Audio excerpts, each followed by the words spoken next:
Pune has produced the best industrialists, scientists, activists, not only for the state of Maharashtra, but for the country. We get students from outside, and why they come to you is a lot of good facilities. Your teaching facilities, you have teaching material, and all these people are doing good in Maharashtra. My chemistry students are opting for music as performing art as open elective. So all these interdisciplinary skills are happening, and two of them really got into, because of their open elective, they got into their careers. We conduct a lot of informal meetings as well, and that gives kind of out of box ideas, and which help us to take the institute to the next level. We are going to get into a very interesting session in the city of Pune. Pune, which is not just a city, but the Oxford of the East. Education has been of prime importance for more than 200 to 300 years in Pune. So Pune has produced the best industrialists, scientists, activists, researchers, business owners from across, not only for the state of Maharashtra, but for the country. And we have some amazing panelists here who have been instrumental in that journey. Yeah, it's about legacy of institutions of Maharashtra, but it is also about what next. Legacy can sometimes be a liability, or legacy can be a great launch pad to move to the next horizon. So we are going to discuss this and lot of other things, but to get started, let's know who are them and from their own journey. My name is Dr. Sameer Karkhanas. I lead a education company, Yangpo, which represents the Harvard Business School in India. Yeah, and I'm proud to be in a group like this because at Harvard we also are 300-400 year old, and we have bigger and better institutions here in the city of Pune. So Sudhir Kalkarji, let me start with you. Tell us your story, how SP Mandali, which is like one of the stars of this country, and the heritage and legacy you will hear from him. So I think we all know about individual institutes from SP Mandali, but SP Mandali as a whole has a true big legacy. The journey started in late 1883. First school founded was Numavi, which is very famous in Pune. And we all know the legacy what Numavi, that is Nutan Marathi Vidyalaya.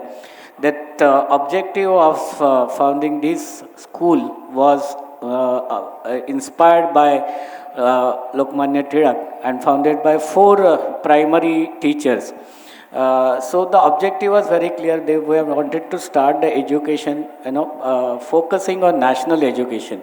So Rashtriya Shikshan was the main objective behind that. And when the journey started in 1883, started expanding. So there are 4 phases: 1883 to somewhere 1893. So then 93 to 1916. Where SP College started. In between, we have some expansion in Solapur, where Haribhai Devkaran is another legacy like Numavi has. Then SP College founded in 1916. Then later on, there are many institutes which came across. We have one school in Chipadun. We have Ruya, Poddar, Velinkar in Mumbai. So these 3 colleges, their journey started just 50 years before, after 1916 in 3rd phase. And today we have almost 40 plus institute in our under our umbrella, and we are continuing our journey. We have Naralkar Institute of Technology and Research. We have 2 research institutes, one in Pune and one in Mumbai. Bide Foundation in Pune, and TDM Lab in Mumbai, aligned, associated with Ruya College. So many areas we are working on. All these institutes have their own brand, but people are not aware about this. These institutes are part of Shikshan Prasarak Mandal. So this is a kind of legacy we have. This is some brief history. Absolutely. Many people in the country don't know legendary colleges like the Poddar College in Mumbai, or Ruya College of Science in Mumbai, or the Velinkar Institute, which are 50 to 90 year old, all belong to the SP Mandali group. So, sir, welcome to the panel, sir. Thank you. Yeah. Rajendra sir, Dr. Saab, Pravra is not only a medical institution, you have created rural impact. So maybe some journey and how you are taking it from there. Yeah, my grandfather, Padma Shri Dr. Vithalrao Vikhe Patil, started the first cooperative sugar factory in Asia. And the legacy continued. Then later on, my father, Padma Bhushan Balasaheb Vikhe Patil, started education institutions. And now we are having education, we are having engineering college, pharmacy college, near about 100 schools around under the umbrella of Pravra Education Society. And the medical trust formed in 1975. We started with a 30-bedded hospital. Now it is a 1,300-bedded hospital. And we have a medical college, a dental college, nursing college, physiotherapy, Ayurveda, pharmacy. These things also started in the year after 1974. And this is how the things continue. And Pravara, as you know, it is still located in a Gram Panchayat, and the nearby airport is Shirdi for communication. Well, I should say that, I come from such a family that this is the third generation we are running the show. And as Samirji pointed out that whether legacy, it's a burden or should continue, it is still continuing and it will continue. I've been hoping for that, and we'll go ahead with this. Thank you so much. Nivedita ji, to you, you are a young dynamic politician in Pune, a generation of education which you all are running. How are you looking at it as a legacy, as a liability, or what is the next leap and your journey as a group? And you must also mention the name of the institution, but many people may not know. Thank you so much, Dr. Samir. This is Dr. Nivedita Egbote. I come from Progressive Education Society, which was incepted in 1934. It was pre-independence era. And we have completed 92 years of existence and marched toward 93rd year. On JM Road, that iconic building of modern high school, where now for you people, there is this iPhone ka board that you can see. So that is the most distinctive part for today's generation or for today's people that I can tell. So that building, the entire education from Progressive Education Society started. 5 typical teachers who used to wear dhoti and had that the typical master ji pehante the वैसा. The 5 teachers came together and had an idea that we have to have another institution apart from DES, that was Deccan Education Society, and we have to we should have our own value system and the kind of education that we would want to deliver. The Pune was divided between the old Pune and the Pune next to the Bal Gandharva Rangamandir, and that land was again adopted from municipal corporation. That time it was Nagarpalika, Pune Nagarpalika. In 1932s, that was the period. And in 1934, on the auspicious day of Akshaya Tritiya, Kanitkar sir, Shankar Raoji Kanitkar founded this particular school, which we called as our Matru Shala, that means the parent school, which is modern high school, Marathi medium. Then the journey started. It so happened that my father, Dr. Gajanan Egbote, was part of that particular school, and he passed out. He became a doctor. He went on to became a doctor in AIMS, Delhi. He came back to Pune, was serving, and suddenly one of his teachers told him that we want you to contribute to our trust. And he said, okay, I'll donate some money. So they said, no, we don't want your money. That money cannot buy everything. We want your time. And that's how he entered in 1986. And that's how my journey with Progressive Education Society started. But then I am today, when I look at those era and those value systems and those period, I always feel the pressure of the value system that these guys have lived up to and these guys have instilled upon. I learned from institutions which were kind of elite class, and when I came back to modern as a teacher, I started my career as a teacher. Today also I am the employee of modern college.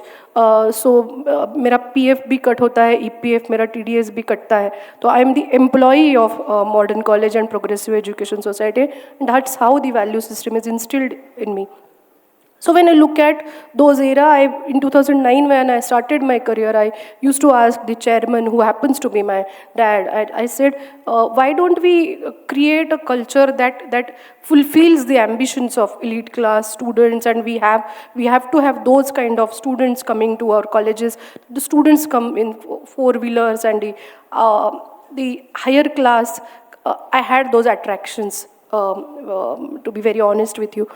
Then my father told me that in 1934, when our institute started, when the trust was formed, the motto was Jnanamayo Bhava, and it is all only for the middle class, lower middle class category of students who will then become stars and who will then become the citizens of the country and will shine through. And we have come from such a background, and I want to nurture these kind of students only. And if you want that kind of culture, you stay here. Otherwise, you find some institution where your dreams get fulfilled.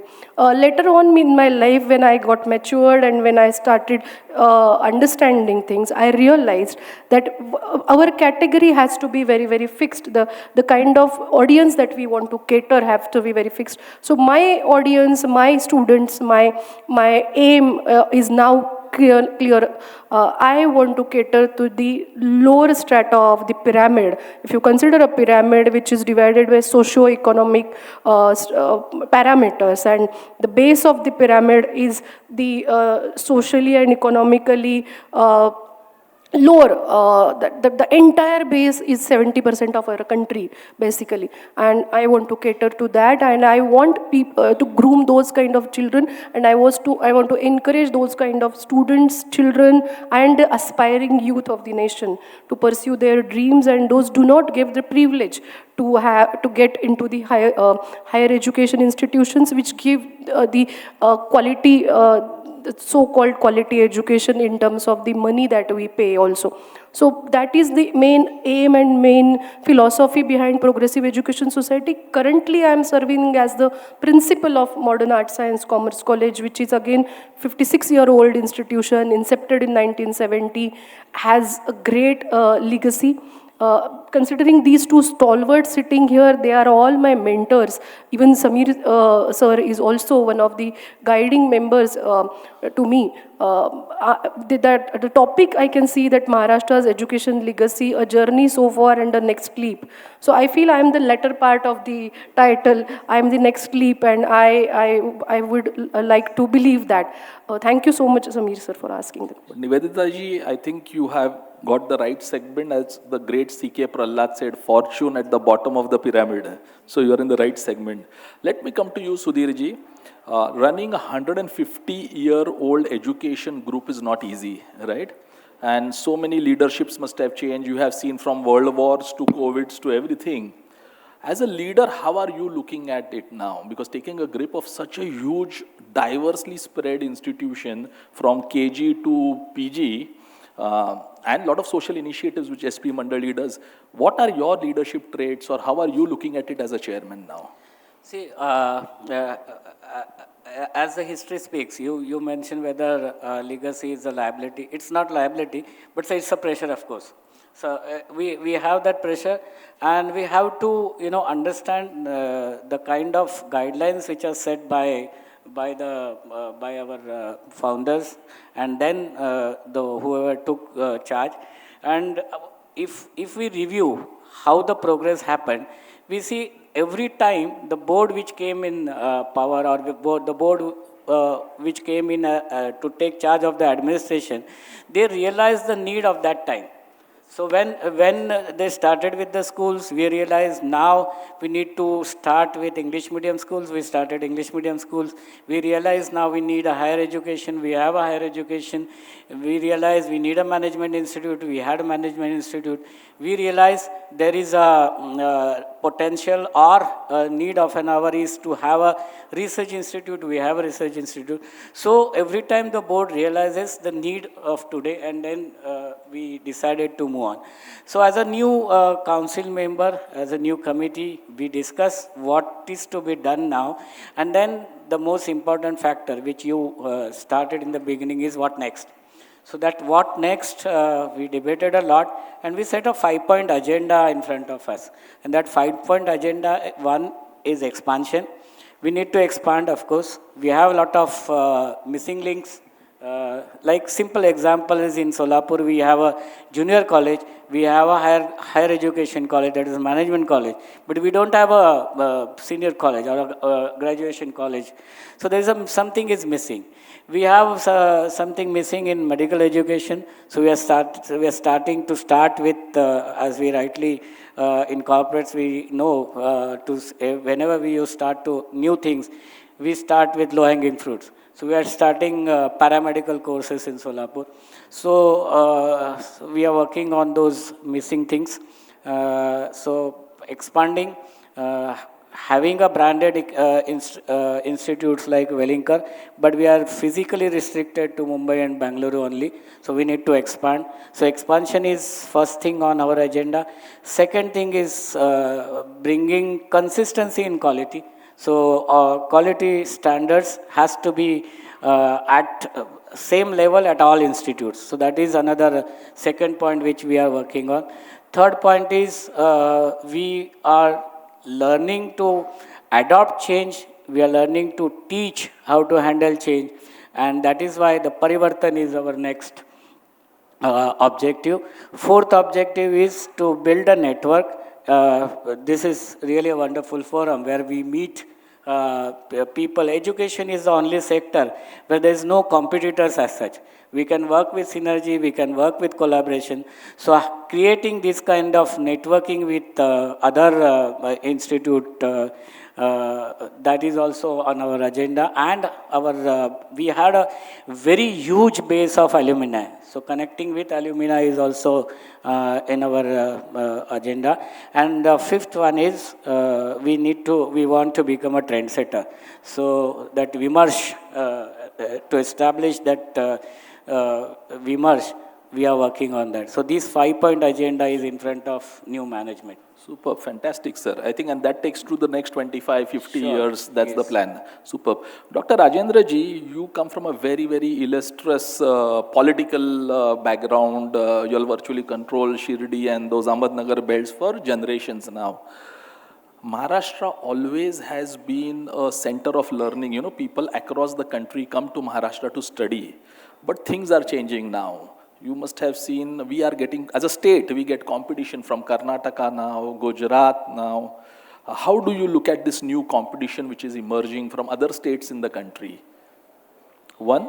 Second thing, sir, we all are talking about EduCity, MediCity, all of this coming. As a very strong legacy, progressive institution, how are you looking at this? Is it a competition, or how do you see at these new changes which are happening in Maharashtra? Firstly, we have to really change our education pattern in regards of medical education. You should have a think tank for getting a medical education and develop more technologies so the students don't go out. You should provide them all the facilities in the colleges, whereas the private institutions are doing it. They are doing whatever is possible for them to teach them and to make them stay, and also try to bring students from outside. Now, if you ask us deep universities, we get students from outside. And why they come to you is, you have a lot of good facilities. You have teaching facilities, you have teaching material.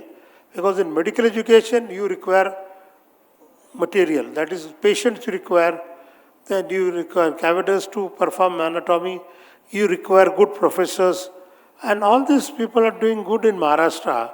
And if you really look, if you ask me that there are very few people who are going outside Maharashtra for education. There was a period once when people used to go outside Maharashtra for medical education, but now the trend is totally different. People are from different states are coming to Maharashtra in the medical colleges because that standard has increased. It was there, but now they also have adopted themselves in such a way that even now, if you ask me that we have collaborated nearly with 32 foreign universities for a student and staff exchange program, where our students go to foreign universities, their students come, our teaching faculty goes there, their team. So, that confidence has come in the mind of the people that yes, there is an institute where I should put my son or daughter in that institute, where he or she will get a very good exposure. And people are trying to do that. Now, coming to the second part, as you said, regarding the Medicity, EduCity, now there are some foreign universities which government of Maharashtra has called for are coming in. They are giving a red carpet. Yes, no doubt, we are not afraid of that because we are ready to compete. But if you really ask me, a red carpet for them and a red flag for us is little, a little difficult because, you pose a lot of restrictions for us. Now, let me put one example for you. Now, when we applied to government of Maharashtra for land, to get a land for starting a new medical institution in New Mumbai. So they said, you get an investor. I said, okay, I will get an investor. I got 2 investors. The first question the investor asked me, where is the land? Now here I am told you get the investor. Now I am in a fix. So, there should be a very transparency because naturally a person, foreign university or foreign investor coming to invest, to start a medical university in Mumbai, he should know where he stands, whether his investment is justified. So that is what is happening, but we are not afraid of anything. We are still fighting on, and I hope we will go ahead with that. Superb. And it could be a good opportunity to collaborate also, I'm sure, with all of the new people who are coming in. You have the experience and expertise, and they have the brands maybe. Yeah, what you say is right, but there should not be any restrictions imposed. Collaboration, yes. But then it should not be that you get the university which is only in 1 to 100 or 1 to 200. Because there are very good universities who are also ranking 300 and they are ready to collaborate with you. Now, would you feel that Stanford or Harvard or they will come to India? They will not come. But there are very good universities whom they are ready to collaborate with us, but then there should not be restrictions that they should be within 100 or within 200. Let there be an open, competition. If there is a very good university who is ready to come, he should be allowed. That is what I have to say in this. Sure. I'm sure a lot of policymakers here in the room may take up this suggestion. Nivedita ji, let me come now to the student of today and tomorrow. Student expectations are changing. Many a time there's a big wave in the world which says degrees don't matter. So I understand. Students are absolutely distracted in the classroom today. Right.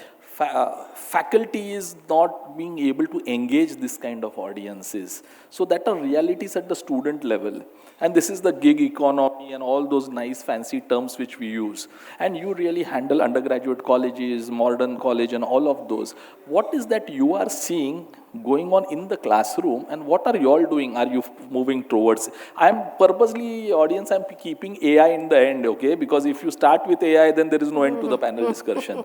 So I've kept it purposely in that I'm trying to see what's happening inside the classrooms. Right. So what's your view? What's going on, madam, in the So- classroom, and how are you all coping up to the changing student expectations? Right. So I'll just give you a case study. I met this guy who is in 8th standard, and he was just talking to me, and he was talking to me so friendly that one moment I stopped thinking that I'm a principal. I felt like I'm his friend, because that kind of freedom these guys today have, and it is very nice to know that they are so open and they are so confident that they are like, we are having conversation between two people.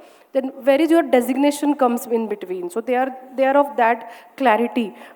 For me, even if my retired professor comes to me, I'll just stand and I'll get intimidated by him. But they don't. They are very confident that I am a person, you are a person. We are talking that you're principal in the college. You are not principal here. So I was talking to him, and he was telling me that I am in 8th standard of my CBSC. And I have this, he was from North India, and his parents are settled here. So he's saying that my mother tongue is Hindi, but then I have this language called Marathi. तो ये पत्र क्यों लिखना है? अभी AI का ज़माना है, हमको हिंदी मराठी में they are asking me to write a letter to my friend. But I don't write normally letter. We don't write, nobody writes letter. ये लिखना ही क्यों है? तो I was 30 seconds I was like, yeah, ये तो सही बोल रहा है. How do I answer? These guys are genius, and I mean they are all AI born, they are all technology born kids. Their mother and father, when mom must be pregnant, she must have been on Facebook while she was pregnant, I think so, because these guys are those kind of generations. But then I told him, because बेटा आपको ना analytical skill लाना चाहिए, कि अगर वो पत्र लिखते थे तो वो कैसे लिख सकते थे. वो सोचने के लिए आपको पत्र लिखने को बोलते हैं कि you have to know. He was great at mythology, he loved mythology. So I told him, अगर उस ज़माने में पत्र लिखना था तो वो आपको उस ज़माने में अगर इमेजिन करना है खुद को, तो आपको सोचना पड़ेगा उस ज़माने के हिसाब से. Hence you will understand. तो वो आप उधर जाओ and then you imagine yourself writing a letter, पत्र. तो बोलते हैं लिफाफा बोलते हैं, ये क्यों ही करना है? आप कभी लिखते हो आपके दोस्त को पत्र? तो मैंने बोला you are right, I even don't write a mail now, because आजकल तो हम व्हाट्सएप पे ही कुछ भेजना है वो भेज देते हैं, PDF शेयर कर लिया, बात हो गई. पत्र वगैरह तो नहीं लिखा है. He was right. But then these kind of students are now in 8th standard. They'll come to me in few years in higher education college. There are 11th standard students who come to me and they have a fight in the class, and somebody told them that you go and meet principal. So I was also amazed, because all my life I have taught to MBA students. But 11th, 12th were like school kids for me. Then I had this generation gap with them. So I said, why are you fighting? What happened? So the lady there said that, ma'am, सच बताए. तो मैंने बोला, yes, please tell me, what is the problem? So she said, we have relationship issues. So I was again taken aback that, yaar, मैं principal हूँ. But the kind of openness that these guys have, and this is happening in classroom also. These guys ask these kind of questions to you. I'm not saying relationship. I am asking that if they don't understand what you're talking, they will not listen to you. They'll ask questions. They'll ask why. They'll ask you, why are you teaching this chemistry issue to me if it is redundant?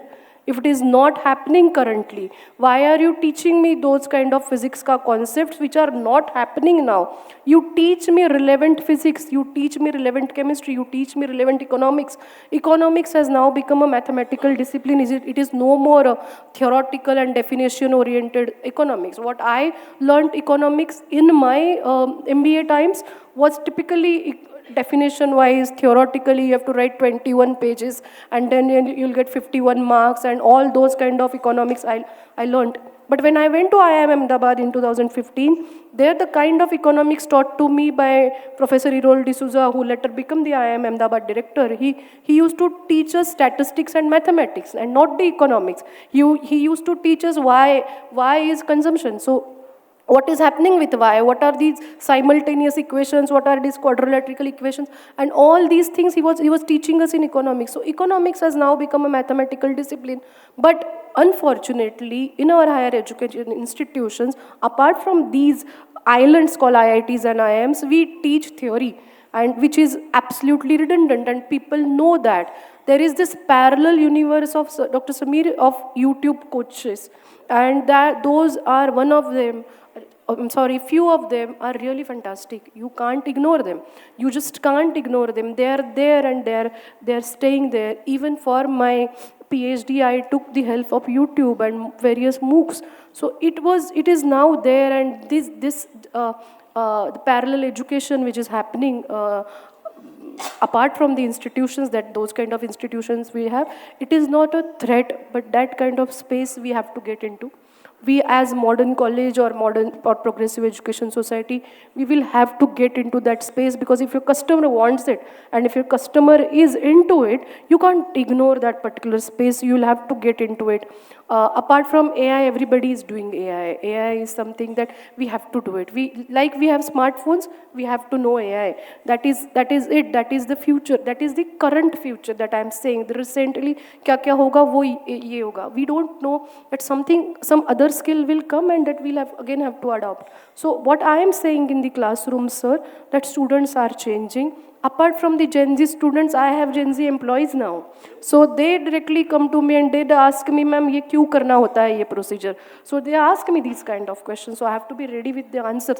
Earlier, we never asked our teachers or our professors or our authorities, ye karna hi kyun hai, ye joining form bharna hi kyun hai? मैंने 2 बार मेरे documents दे दिए, तीसरी बार आप क्यों मांग रहे हो? So they ask me these kind of questions. ये third time क्यों भेजना है? तो they are right. ये third time क्यों ले रही हूँ मैं उनसे? So ये paper का wastage भी है. So these kind of things are happening in the classrooms. Most importantly, I'll just quickly finish. What is happening in schools, sir? There is this term called as design thinking. We are ahead of innovation now, and people are into design thinking. And CBSE के 6th standard के syllabus में भी design thinking का concept है, and these guys are learning design thinking. And what is design thinking? That my students, I'll tell them that you have a bag, sack, जिसमें बच्चे अपना books वगैरह लेके जाते हैं. छोटे बच्चे हैं अगर, तो I give them a problem statement. I tell them that these students of 1st to 4th standard are tiny little students, and they have these so many books and drawing books and all these things in their bag. But I want to design a bag which will have all these things, but it will not give pain to their shoulders. So design that kind of bag. So that is design thinking. You have to have a scalability of product also. You will innovate the product. आप innovate करोगे, कोई use ही नहीं कर रहा है, there is no use of it. So innovate a product which will have a scalability in the market, and that is now been done in the colleges. My students of zoology, botany are getting problems directly from the farmers, and we are addressing those problems. They want real life issues. Students today are way smarter than we think. They have access to the technology and hence the knowledge. We have surpassed the system called as knowledge economy. We are into a different world altogether. And in coming 4-5 years, education is going to get transformed so dramatically, and we have to be ready for it. Absolutely. To summarize what Nivedita ji is saying, the student is giving us a message, I don't understand the way you teach, so can you teach me the way in which I can understand? Secondly, very clearly what's visible is about skilling at scale is what is evolving now. And third, most importantly, it creates a very strong use case. Moving away from rote learning to things like using simulations or maybe caselets in the classroom. So interactive, immersive learning or teaching in the classroom is what is emerging, is what I could figure out from your Students conversation. are not judgmental now. We judge people very quickly. They don't judge people very quickly. They have various background students coming to their classrooms, but they don't judge. So they have become less judgmental. They talk about relationship, they talk about their personal lives very easily, and they feel that people should not judge them. And even if I judge them, I feel guilty now because I have judged them. So students are giving me those kind of messages also of not being judgmental. So true, absolutely. So Sudhirji, let me come to you. 150 years of running education institution, it continued fairly well because there was hunger for knowledge, and in India degrees did matter. They do matter now also. But today the reality is that industry wants skill talent. Students want great paying jobs. So the role of academic institution is getting questionable for non-technical or non-sciences kind of, or engineering or medical. Those are different fields. But conventional education, where typically an SP Mandali, Wellinkar and all these are at terminal degree granting institutions also. Student has to move and then they expect jobs. Whereas the reality of the market is there are no permanent jobs. All are temporary jobs, freelancing, project-driven jobs. So as a group, as SPM and V School, Ruya, Podar, how are you all now changing gears for the new age reality, 21st century, digital first jobs? So any plans? How do you shift gears now from here? See, yeah, let me connect it to my own industry. I have my own manufacturing unit where we manufacture machine. So the reality is there's an employment problem. At the same time, as an employer, we don't get the employee the way we want the employee to be. So I don't know whether it is the right word, but ready to use kind of person we are not getting as an industry. Plug and play, ready to use. Yeah. So that ready to use is a challenge. So what is most important is, and which is most needed thing is, we need to collaborate now with industries. So that is where we can create them as a customer, and then what customer needs, we have to design and develop, pull our resources accordingly.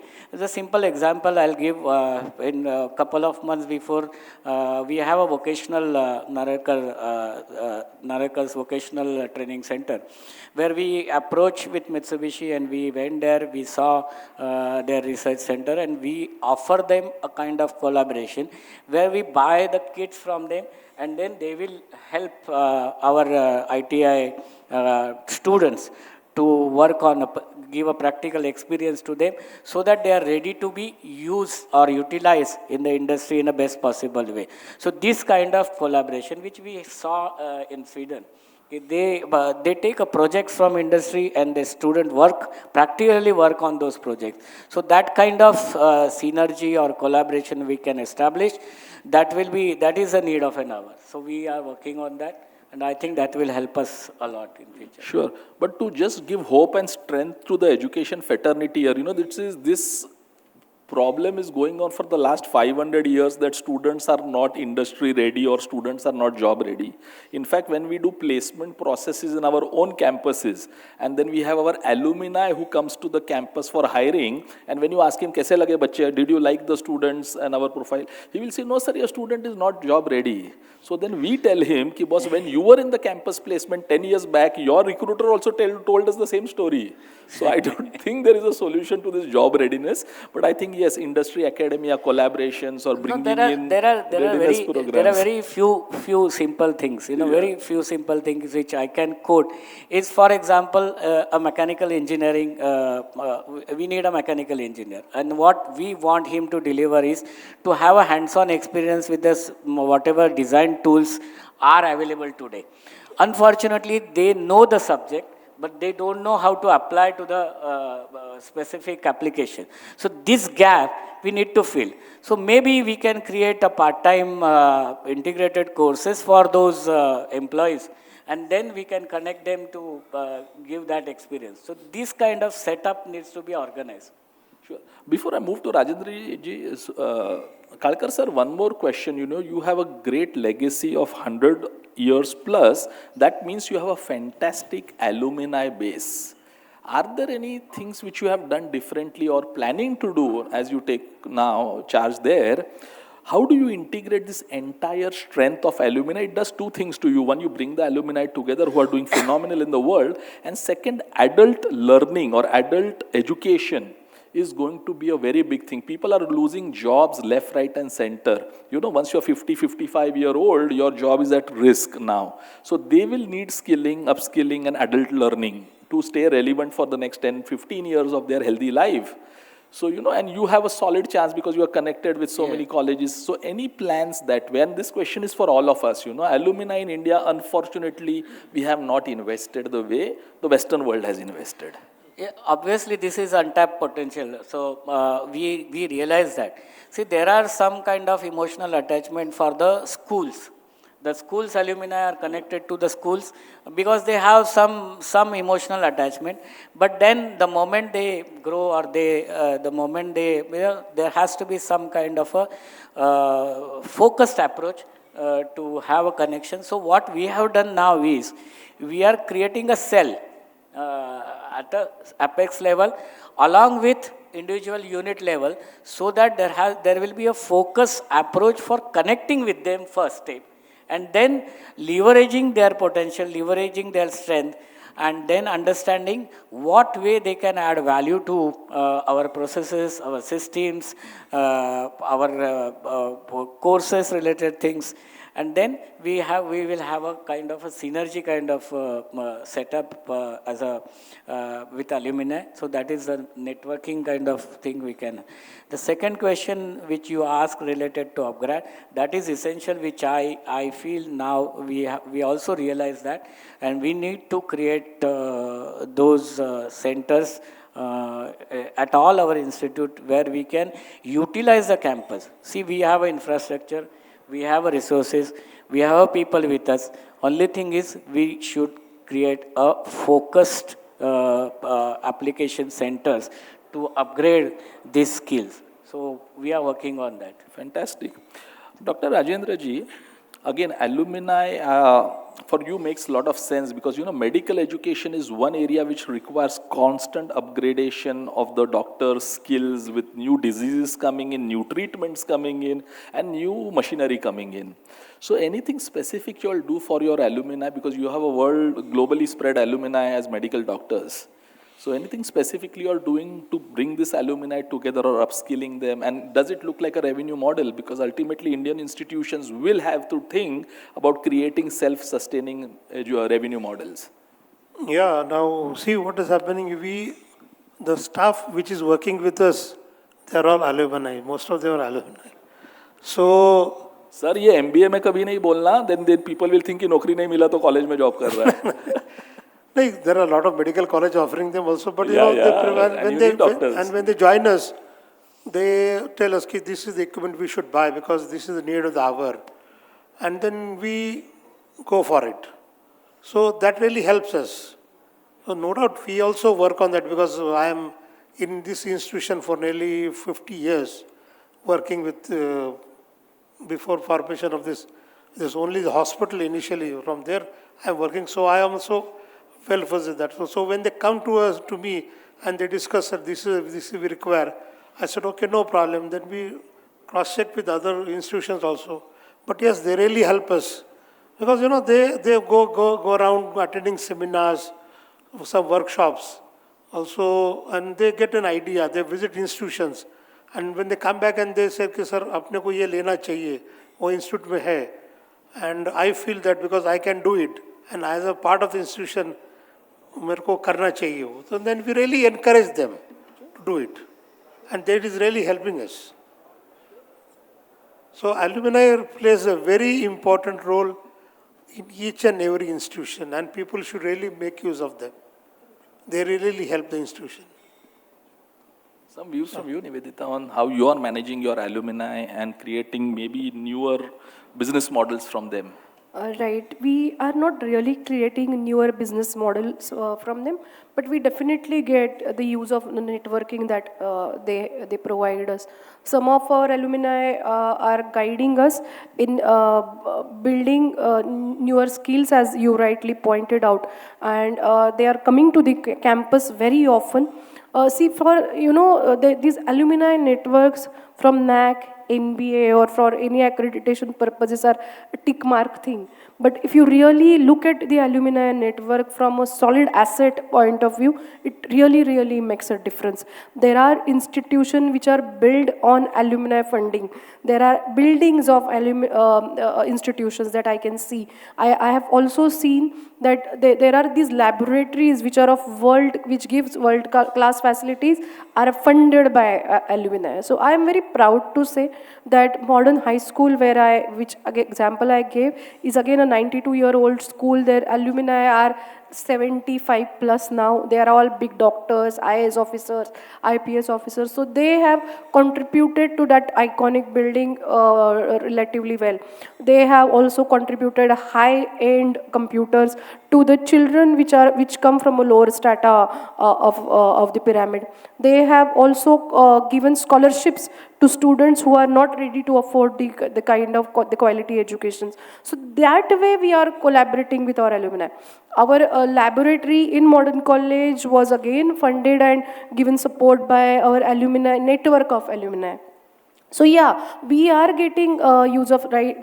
Dr. Rajendra Vikhe Patil sir was extremely right. He said that you have to use your alumni very well, and that is the biggest asset to any institutions that we have, because our alumni are our brand ambassadors, and they have, if they have a good mouth about your institutions, a student flow will also increase. And if your alumni gives you a bad mouth, again the institution's credibility is at stake. So use your alumni to the optimum level. The use is, I don't feel a right word, but utilizing their potential, utilizing their, just being there is again very worthful for the institutions. And yes, Progressive Education Society being, like I told, 90 plus years of existence, the alumni definitely contributes a lot to the institutions.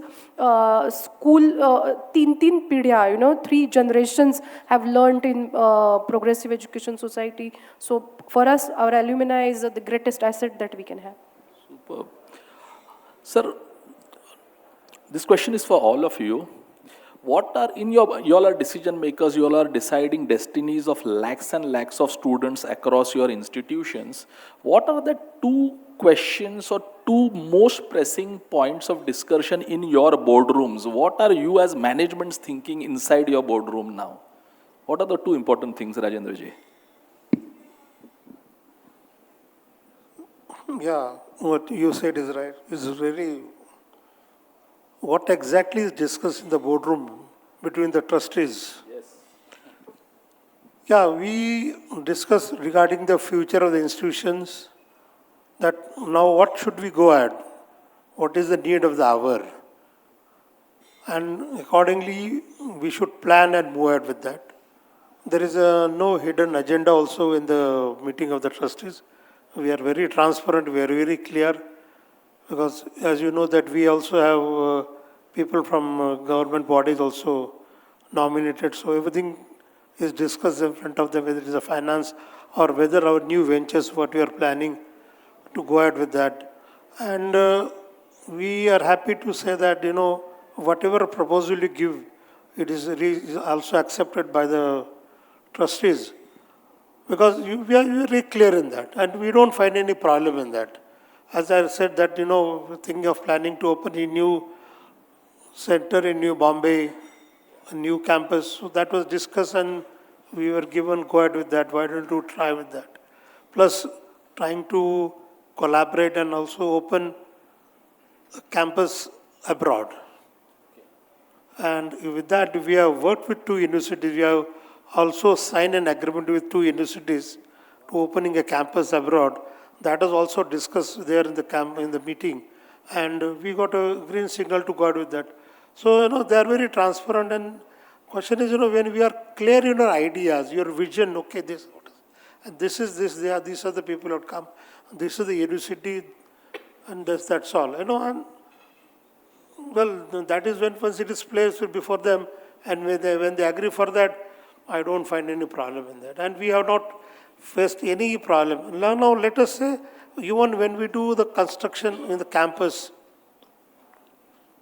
that is also discussed with them. Even employment, the person who has resigned, why he has resigned, Everything is discussed in the board meeting, in the board of trustees meeting. Why is resigned? These people are now, new people are joining us. That is what is called as transparency.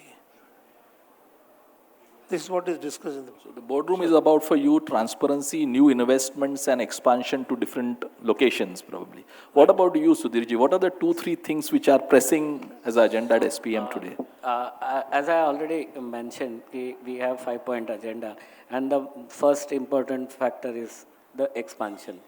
So that expanding SP Mandali's legacy across the state, across the country, and as sir said, maybe global as well.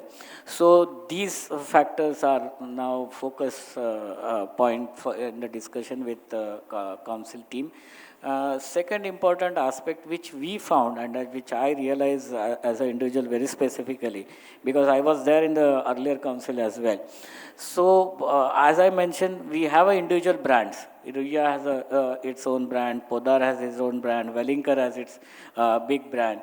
SP College is a big, Numavi again, renowned brand. But Shikshan Prasarak Mandali, creating the parent brand is missing somewhere. So this is on our agenda now. We want to, establish SP Mandali as a brand. So this will be our second focus point after the expansion. Third thing, as I mentioned, we have certain missing things which we want to connect now. We are not into engineering, we are not into medical, we are not into, so we are thinking some new initiatives. As I mentioned, paramedical we'll be starting working on pharmacy college. So these things were missed out. We'll be taking it up in this term. So these are the boardroom discussions. We have created a good structure in our council meeting. We have two kind of boardroom discussion. One is formal council meeting, which needs as a part of process. And second, we conduct a lot of informal meetings as well. And that gives, kind of out-of-box ideas, and which help us to take the institute to the next level. So, superb. So it's about creating a multidisciplinary education group. Yeah. True. Perfect. What about you, Nivedita ji? Any new investments planned or new areas? And maybe now you can talk about AI and digital transformation. Yeah. So AI and digital transformation has been there from last 5 to 6 years.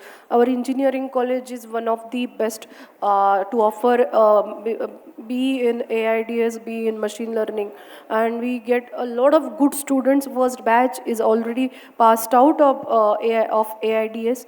I feel that, like I told you, my main, I have a clarity of thought in terms of what I want to do with my children. The kind of children come to me, I have to address those children. So main motto in the boardrooms or in the business councils was discussed was, we have to get, because most of our institutions are now autonomous. We are not into private university or deemed to be university. We are autonomous institutions. So we are now utilizing autonomy to its fullest.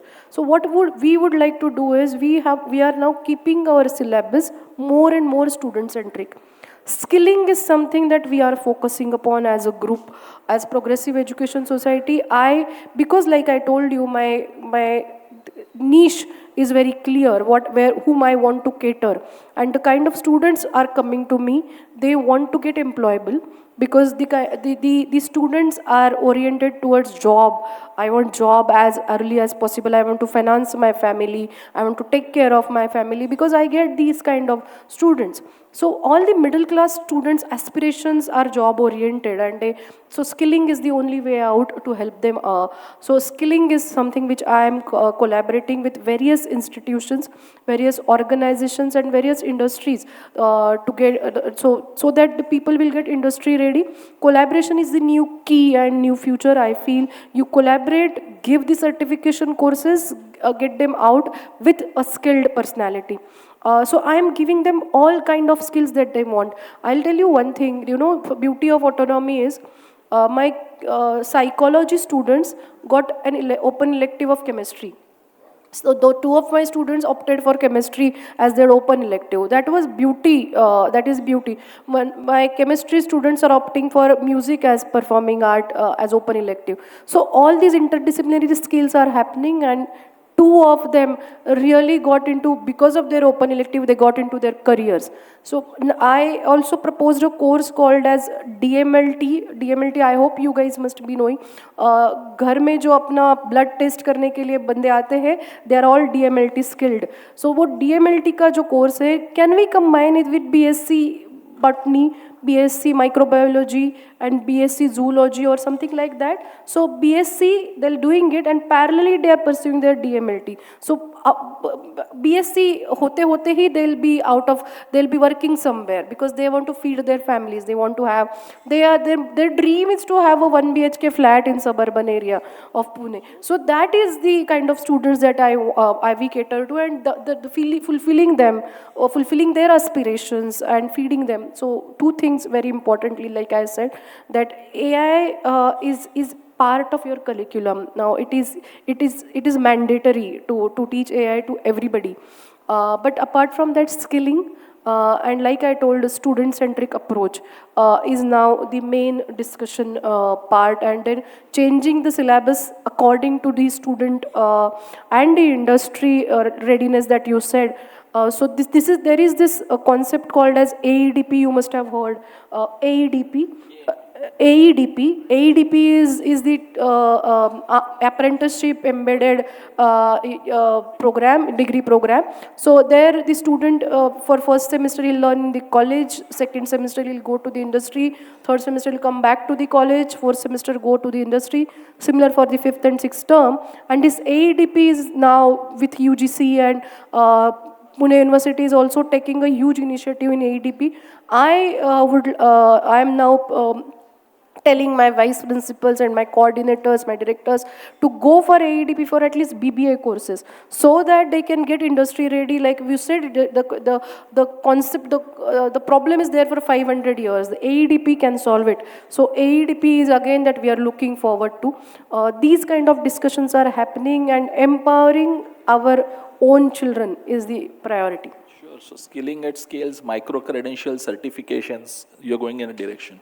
As we conclude and come to the last question, a very emotional and very question which may touch your heart, If your founders or forefathers now look at the way the institution is run, what would they think when they look at what's happening today in your classrooms? It's a good question, but I am confident we'll definitely have a pat on the back, because we have not deviated from the very objective. That is the national education. So we, through various activities, initiatives, through small programs, we make our student connected to our culture. We make our student connected to the roots.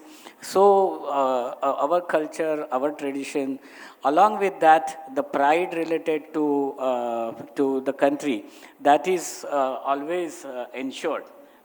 When I say ensured, we make it compulsory. So before central government announce related to Vande Mataram, all our schools are, chanting Sampurna Vande Mataram in schools. So this is way we practice values. This is way we make them connected to the roots. Simple example, in all our schools and colleges, I tell student, I visited almost all after taking charge as a chairman. So whenever I visited, I spoke to students and said, we have no choice to be connected or stay connected with AI now. We don't have choice. We have to learn, we have to adopt. But at the same time, we learn to stay connected to AAI. That is I, the mother. So that is how I am sure 100% if the forefathers come down, they will definitely put a pat on the back. Fantastic, sir. Fantastic. What about you, Dr. Saab? See, when I was looking after this medical university, I was handed over the medical college, dental college, everything. And after my father left, I started Ayurveda and Pharmacy College. And plus I started super special hospital with organ retrieval as well as organ transplant in the same hospital. And I'm happy to say that, when they see it, they'll be really happy that, yes, he has really carried forward the same and also expanded a lot that the need of the hour. And I'm sure that they will be happy and they'll give, as Sir said rightly, they'll give a pat on the back, yes, well done, go ahead. That is what. Fantastic. And the rural I also- transformation you all are doing. I also want to say that my son is also now looking after this institution. So as I said, the legacy carries, the legacy goes ahead. Nivedha, closing statements from you? Yes. So similarly, like all of them have said, that we must be making them proud, and we feel that we are doing that because what the motto they have set for us was Jnanamayo Bhava. The kind of things they expected from us was this, that you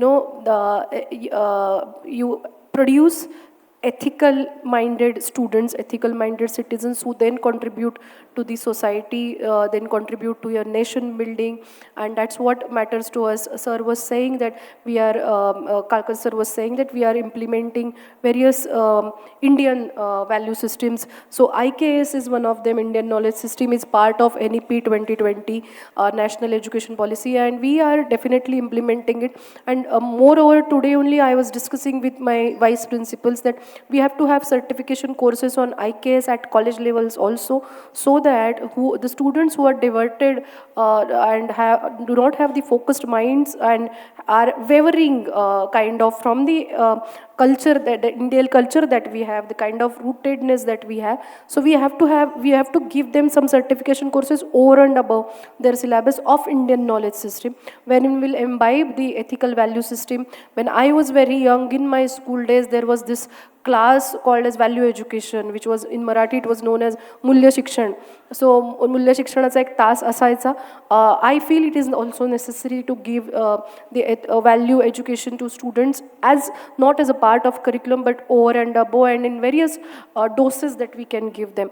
So definitely that we are going back to our roots and what our forefathers expected us to do, what they were doing at that time. Again, it is coming back, and we are definitely doing it. We would love to get in touch with our old alumni also to understand that are we going on a right path, and what they expect from us. So yes, definitely we are trying our best, and Dr. Ikbote sir is one of the headmasters, that then he makes sure that we are doing it right. I'll just share one Sure, small incident.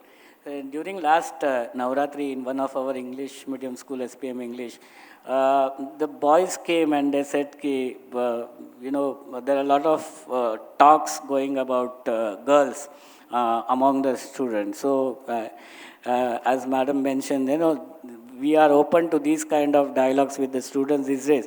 So that principal said, okay, then I give you your task, you design a pledge, and then take a pledge, take an oath. And during Navratri, during Ashtami's time, they did a Kanya Pujan. So it was organized by the school. And then the girls came to principal and they said, even we discuss a lot about the boys.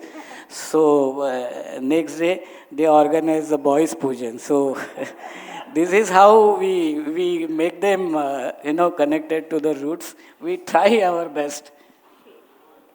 पत्नी पीडित पुरुष पण आता लागले. So true. No, but you'll be happy to know the new AICTE syllabus, which I'm a part of the AICTE board, has credit subjects for IKS from the first trimester itself. We will be launching it next week. Is like the soul of NEP. Yeah, so yeah. And for the AICTE new MBA syllabus, so we're launching it next week. So this was fantastic. After listening to all three of you, it's very clear things may change. AI will come, student expectation will change, relevance of universities may differ, but I think the values and the legacy which you are continuing, I'm sure the next time we meet after 5 or 10 years, we will be talking about the same values, but very modern in approach and helping students to stay relevant, and we all stay relevant. Thank you very much. Thank you for having me with both of them. They are all stalwarts in their own field, and thank you very much for having me, sir. Thank you, Samirji, and thank you, Digii100x, for inviting us here and allowing us to express our opinion, what we feel about our institutions. Thank you so much. Thank you. Thank you.